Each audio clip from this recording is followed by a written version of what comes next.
Hello বন্ধুরা, আজকেও আমি বেরিয়ে পড়লাম মেয়েকে আনতে। মেয়ে গেছে পড়তে। মেয়ের পিসি টিউশনের পিসি ফোন করে বলল ছুটি হয়ে গেছে, তাই মেয়েকে আনতে বেরিয়ে পড়েছি।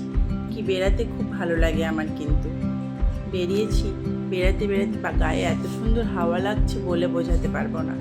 তারপরে কী বলুন তো, দুপুরবেলা যে গরম পড়ে তো বলার নেই, তাই জন্য বেরোতে খুব ভালো লেগেছে। যাওয়ার পরে মনসা মায়ের মন্দির পড়লো, সন্ধ্যা আরতি হচ্ছে। এবারে মেয়েকে মেয়েকে নিয়ে চলে এলাম। চলো বাড়িতে এসেছি।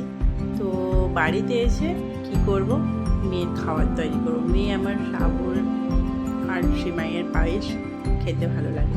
তো দুধ দিলাম, দুধ প্যাকেট নিয়েছিলাম, দুধ প্যাকেটটাকে কেটে নিলাম।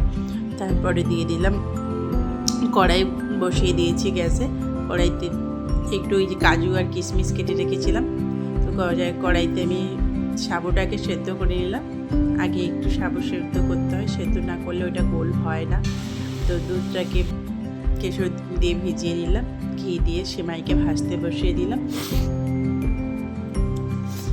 ততক্ষণ ভাজা হয়ে যায়। একটু ভাজতে তো একটু লাল লাল হয়ে যায়, কিন্তু আমি তো ঠিক মতন ভাজতে পারিনি, পুড়েও গেছে। এবারে দুধটাই দিয়ে দিলাম, যে দুধটা ধরে রেখেছিলাম। তাতে আমি এলাচ দিয়ে দিয়েছি, একটু বাতাসা দিয়ে দিয়েছি।